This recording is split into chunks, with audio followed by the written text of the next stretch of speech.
Bismillahirrahmanirrahim. Kepada la tus'alunna yawma idzin 'anil na'im. Alhaakumut takatsur. Berlomba-lombanya kalian terhadap dunia sudah melalaikan kalian. Hatta zurtumul maqabir. Sampai kalian zurtum. Zurtum itu artinya ziarah. Maksud ziarah di sini apa? Diingatkan bahwa engkau akan dikubur juga. Makanya ketika kita berziarah kubur apa? Di antara salamnya, Assalamualaikum ya ahlal kubur. Keselamatan bagi kalian penduduk kubur. Wa inna insyaallah bikumu lahikun. Kami pun akan menyusul kalian. Artinya bahwa ayat ini mengingatkan bahwa jangan sampai melalaikan kalian, berlomba-lombanya kalian terhadap dunia, karena kalian akan mengunjungi kuburan dan kalian akan dipendam di situ.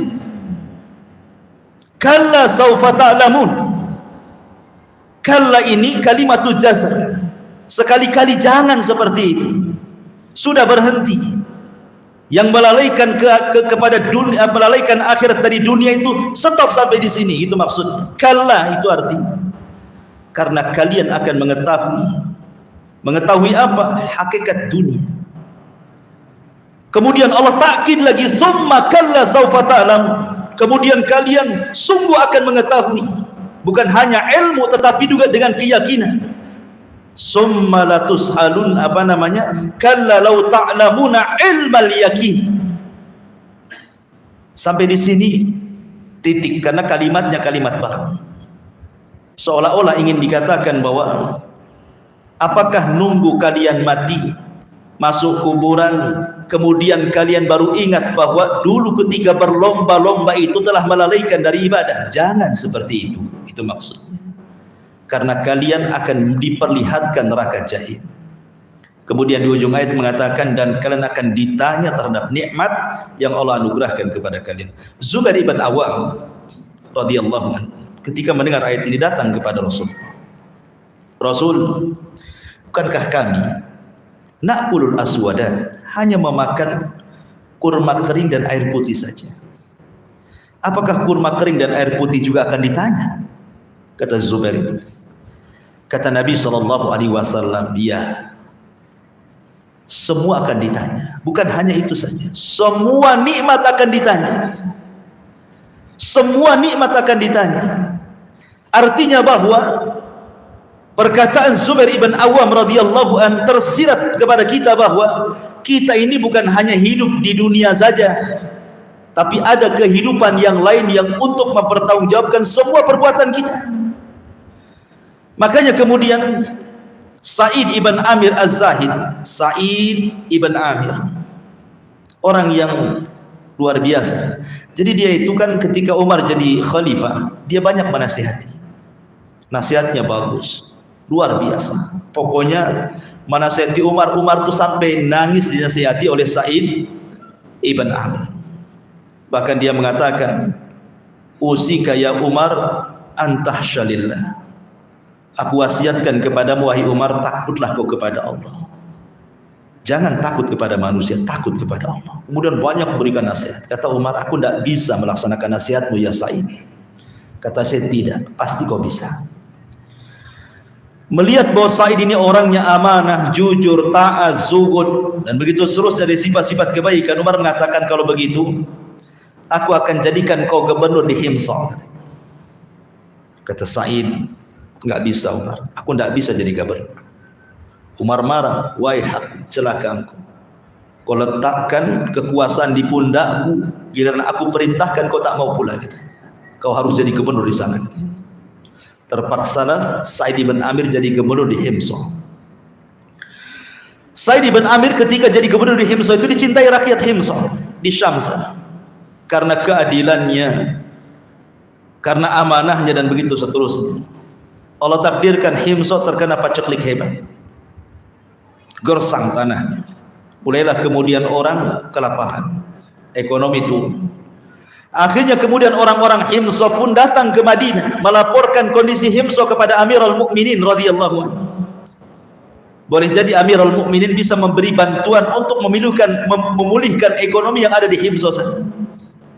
Maka Umar mengatakan, kalau begitu catat semua fuqara, nama-nama fuqara yang ada di Himsah, kemudian serahkan kepadaku. Berapa banyak fuqara yang ada di sana. Kemudian orang ini pulang, kemudian setelah 1 tahun balik lagi, kemudian mencatat para fuqara yang ada di Himsah. Mulailah dibaca oleh Umar bin Khattab radhiyallahu. Ketika dibaca 1 si fulan, 2 si fulan, 3 si fulan, rupanya ada nama gubernur di situ, Sa'id ibn Amir. Kata Umar, ini siapa ini? Kok masuk dalam deretan orang-orang fuqara wal masakin? Padahal gubernurnya ini. Dikiranya Umar, oh boleh jadi mungkin kesamaan nama, tetapi bukan orang, bukan kesamaan orang. Ini mungkin kesamaan nama saja. Tapi Umar mengatakan, siapa Sa'id di sini? Maka orang ini mengatakan, dia Sa'id ibn Amir, gubernur kami wahai Amirul Mukminin. Fabaka. Umar pun menangis. Kok ada seorang gubernur masuk pula dalam catatan dari orang-orang fakir? Ya. Kalau sekarang itu ada apa namanya, kertas dari RT RW yang menunjukkan antum fakir kan, itu ya, gak dapat bantuan itu ya. Kok gubernurnya pula yang fakir? Mana ada di zaman sekarang gubernur fakir? Syarat jadi gubernur harus kaya kalau sekarang. Kalau fakir nggak akan kepilih, karena tidak bisa nyerang fajar di waktu fajar itu, nggak bisa. Nggak ada serangan fajar kalau dia fakir. Ma'asyiral muslimin yang dimuliakan Allah Subhanahu wa taala. Akhirnya kemudian Umar bin Khattab radhiyallahu anhu langsung memerintahkan pengawalnya, ambilkan mal dari Baitul Mal, harta dari Baitul Mal. Kemudian diambilkan harta dari Baitul Mal, serahkan kepada gubernur harta ini. Dibawanya harta ini ke Syam, ke Himsah. Kemudian diletakkan kepada Sa'id bin Amir. Wahai Sa'id, ini harta dari Amirul Mukminin untuk. Tiba-tiba dia menjerit, "Inna lillahi wa inna ilaihi raji'un," katanya. Istrinya dengar dari dapur. Dia mengatakan, "Wahai Sa'id, wahai suamiku, apakah Amirul Mukminin meninggal dunia? Kenapa Anda istirahat?" Kayak kita ini kalau ngomong innalillahi pasti ada orang meninggal. Jadi istrinya mengatakan, "Wahai suamiku, apakah Amirul Mukminin meninggal dunia? Kenapa kau istirahat? Innalillahi wa inna ilaihi raji'un." Kata Sa'id ibn Amir, bahkan ini lebih dahsyat dibandingkan meninggalnya Amirul Mukminin. Kemarin kau, katanya. Istrinya keluar, dilihatnya dinar, harta banyak. Kata istrinya, kenapa dengan engkau? Ini kan harta hadiah dari Amirul Mukminin. Kemudian Sa'id mencela istrinya, wahai aki, celaka engkau. Fitnah ini lebih besar dibandingkan kematian Amirul Mukminin. Kemudian istrinya menyarankan kepada Sa'id, kalau engkau ingin melepaskan fitnah ini, sedekahkan. Akhirnya Sa'id bin Amir menyedekahkan semua dananir, dinar itu kepada fuqara wal masakin. Tidak ada satupun dinar yang diambilnya. Kalau seandainya antum mendapatkan harta seperti ini, istri antum tidak mungkin nyarankan diinfakkan. Kira-kira diinfakkan kata istri antum, alhamdulillah bang, ini rumah belum selesai cicilan, lunas lari ini gitu. Ya.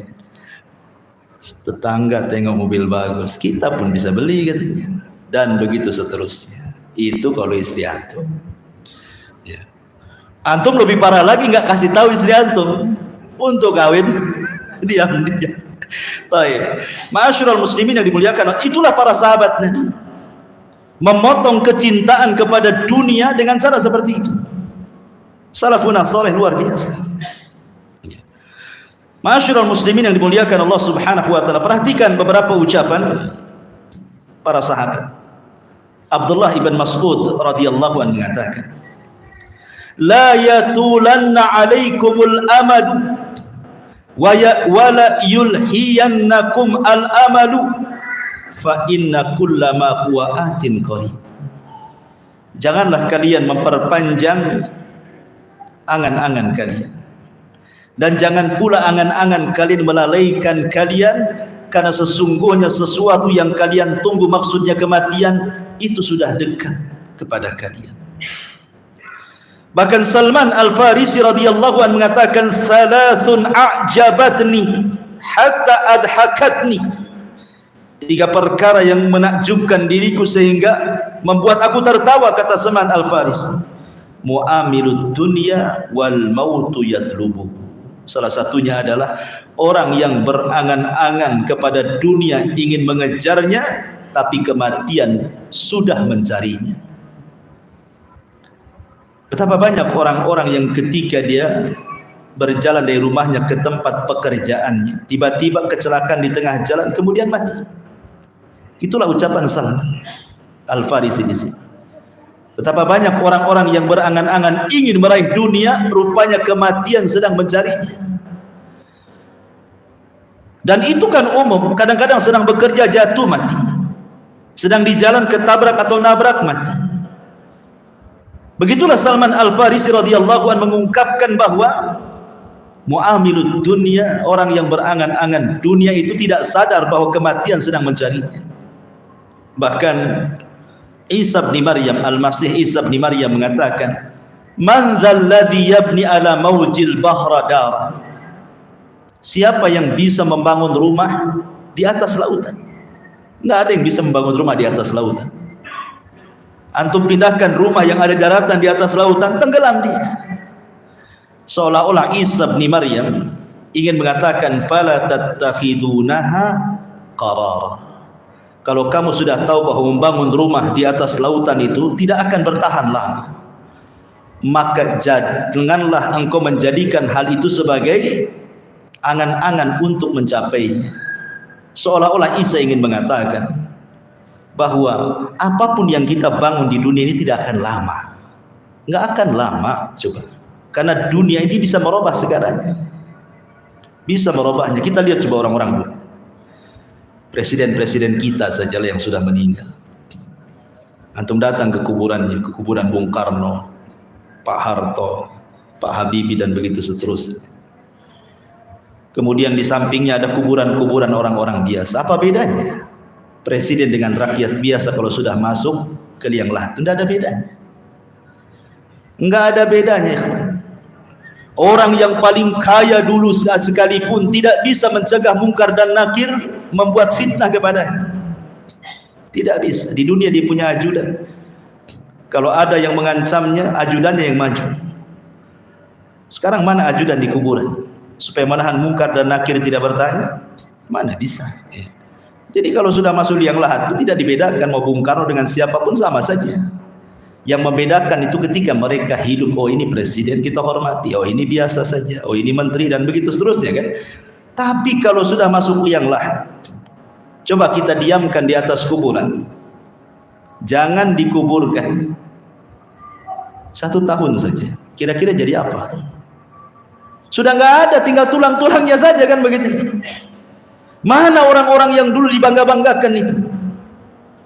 Dari sini menunjukkan ma'asyiral muslimin yang dimuliakan Allah Azza wa Jalla. Itulah perkataan Isa bin Maryam. Jangan jadikan tujuan, karena tujuan itu tidak lama di dunia. Bahkan dikatakan kepada Muhammad ibn Wasi, kaifa tajiduka? Saat dia jalan-jalan kematiannya, ditanya, apa yang kau rasakan? Alim, seorang ulama, Muhammad ibn Wasi. Dia mengatakan, qasirul ajali, tawilul amali, musiul amali.